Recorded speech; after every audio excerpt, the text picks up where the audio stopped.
Hello guys, this is Modest Major here, bringing you the 9th episode of Agree to Disagree, the series in which we pit against one another two of the Halo franchise's major components to see which one comes out on top.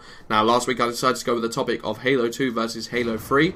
Before I go into this week's video, I'd just like to briefly point out the footage in the background, and that it is not title update Halo, so there is no 4-shot battle rifle, and there is no 110% movement speed. I just needed to get the gameplay off my hard drive, to be honest, and it was the perfect length for this commentary. It's still pretty darn fast paced, and quite frankly, on Exile I would use the DMR anyway, because the DMR just seems to fit the long lines of sight that are present on this map. So hopefully it doesn't bug you guys too much anyway.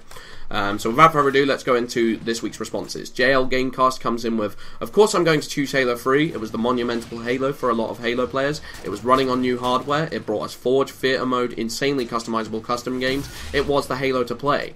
I think this has to do with opinion and experience with the game. I like Halo 3 a lot because I played it with my friends. I pulled way too many all-nighters playing that game. In my opinion, Halo 3 is the better game. Halo 2 was great, but Halo 3 is better. It's hard to downplay the significance of all the innovative features that were introduced in this game. Forge and Theater Mode, both being new features, it was so much to take in at once. I mean, the Forge gave you the ability to be able to seamlessly transition from being the creator of your own maps to being an actual playtester of your maps just by the touch of a button.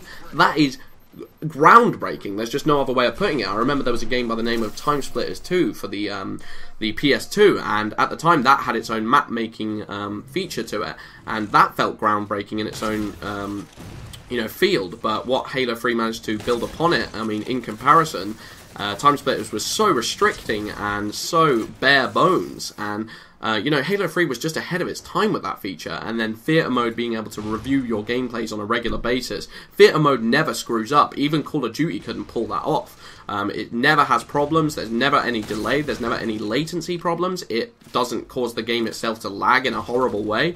I think it's downright incredible. In my own opinion. So yeah, that's just how I feel about that. Silly Solomon comes in with the next comment. I enjoyed Halo 2 more because online multiplayer was catered towards uniting the community. You could have a clan, the maps were beast, and there were no social playlists. Halo 3 created social and ranked playlists that divided the once united community and spoiled a bit of the experience for me. Actually, I have never even owned Halo 2 and I made that up. However, it sounds professional, so if you don't use this comment, there will be punishment. Well, Silly Solomon tries to edge his way into agree to disagrees as much as he physically can. He always ends up having a half serious comment, half I've gotten bored and I'm just going to comment something stupid. But this comment, the first half of this comment actually made quite a lot of sense, to be honest. The ability to have clans. Quite frankly, there was no private chat at that time. All the talking was done in game chat. So as a result, I feel like as a whole, it felt like a lot more unified experience. It was a lot easier to start groups on that game, to mingle in with the community. It didn't feel as guarded as maybe it does now. With Halo 4, for example, if you go into game chat now, it's very rare that you're going to get people talking, and most of the time people are just in party chats. So, I don't know, it just felt like a lot more social experience in general, and it was a time that I will cherish for a long time. Even though he didn't really know what he was talking about, but there we go.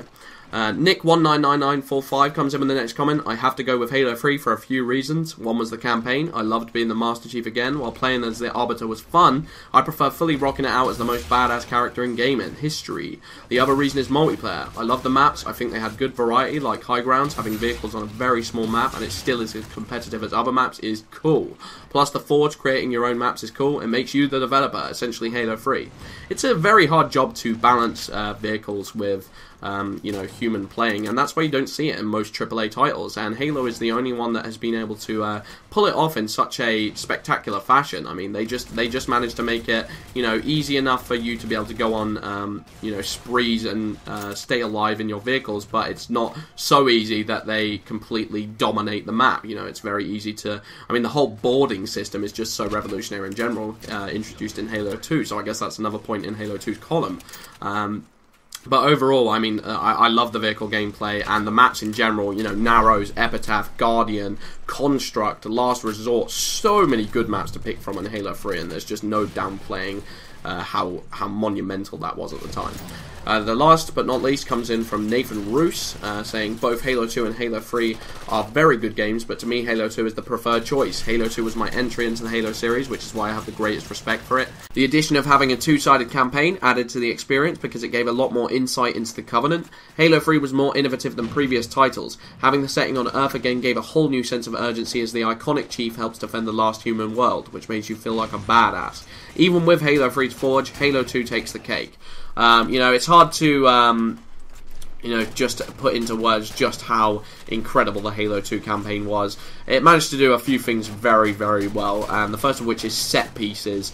There were so many iconic vistas, observational points that were just a joy to watch, and not only in the appearance, the aesthetics of that campaign, but then gameplay elements like the first time you encounter a Scarab and you realise that you can jump down from this high vantage point onto the Scarab and then take out every single Covenant member inside and, break down the Scarab from the inside out. It was incredible, and it was one of these moments where I just had to keep reverting back to Checkpoint because that's just how much fun I was having it with, which I've never done with a single campaign game before. And it was kind of a shame when Halo 3 kind of concentrated more on refining the elements of the multiplayer rather than honing their campaign skills. I thought Bungie are some of the best campaign game makers of all time. Even with Halo Combat Evolved, they did such a great job on it. And in my opinion, Halo 3, although a fun, adrenaline-fueled experience, I'm not sure it had the weight that the Halo 2 campaign had. But without further ado, I'll go into the topic of next week's video, which is Halo Reach Forge experience versus Halo 4. Do you prefer the Forge World experience or the Ravine Erosion Forge Island experience? It's up to you guys to decide. Hope you guys enjoyed the commentary. Peace out.